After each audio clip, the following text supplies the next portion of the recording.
William Carey అనే pastor గారు దాదాపు 200 సంవత్సరాలు పైచిలుకు వెనక్కి వెళ్ళి చూస్తే ఈ దేశంలో జీవించాడు. ఒక బ్రిటిష్ బ్యాప్టిస్ట్ మిషనరీ. ఆధునిక మిషనరీలకు ఆయన ఆజ్యం పోసాడు. మిషనరీ సేవకు ఆయన ఒక మార్గదర్శకం అయ్యాడు. ఆ రోజు శనివారం ఆయన కూర్చొని టీ తాగుతూ తన బైబిల్ని ముందు పెట్టుకొని ఆయన నెక్స్ట్ డే సండే కోసం ఆయన ప్రసంగం ప్రిపేర్ అవుతా ఉన్నాడు. అప్పుడే వచ్చింది లార్డ్ విలియం బెంటింక్ నుంచి ఒక ప్రభుత్వ తాకీదు. ఇప్పటికిప్పుడు ఇమీడియట్గా సతీ సహగమనాన్ని నిషేధిస్తున్నాం అని. విలియం కేరీకి కాపీ ఎందుకు ఇచ్చారంటే ఆయన రాజారాం మోహన్ రాయ్ ముందుండి పోరాడారు సతీ సహగమనానికి వ్యతిరేకంగా. విలియం కేరీ ఆ కాపీ చదవగానే ఎగిరి గంతేశాడు. రేపు నేను చర్చిలో ప్రసంగం చేయకూడదు అనుకున్నాడు. ఆయన తన ప్రాధాన్యాన్ని మార్చుకున్నాడు. పాస్టర్ గారి ప్రాధాన్యం ఏంటి సార్? చర్చిలో మాట్లాడాలా? వెంటనే అసిస్టెంట్ పాస్టర్ని పిలిచాడు. పిలిచి రేపు నేను చర్చిలో మాట్లాడలేదు, నువ్వు మాట్లాడుతున్నావు అన్నాడు. అదేంటి సార్ అని అన్నాడు. లేదు, నువ్వు మాట్లాడుతున్నావు, నువ్వు ప్రిపేర్ అవ్వు అన్నాడు.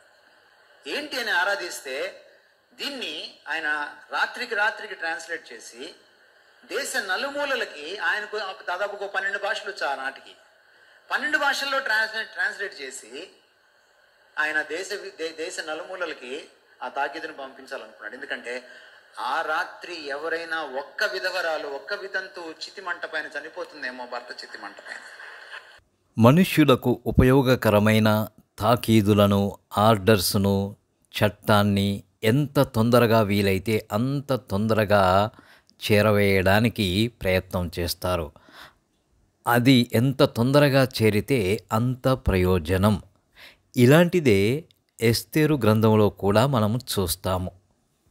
హామాను మొదటగా యూదులను సంహరించడానికి రాజు నుండి ఆజ్ఞను పొందుకుంటే అదే యూదులు తమను తాము రక్షించుకోవడానికి కూడా రాజు నుంచి ఆజ్ఞను పొందుకుంటారు ఎస్తేరు ద్వారా.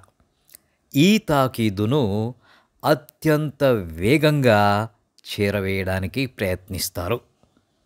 ఇప్పుడు చూడండి, విడుదల ఉత్తర్వులు కానీ, బెయిలు ఉత్తర్వులు కానీ ఎంత వీలైతే అంత త్వరగా జైలరుకు అందించడానికి ప్రయత్నిస్తారు.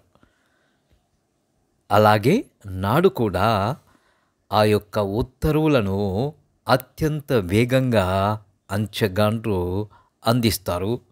అదే పనిని విలియం కేరీ గారు కూడా చేశారు.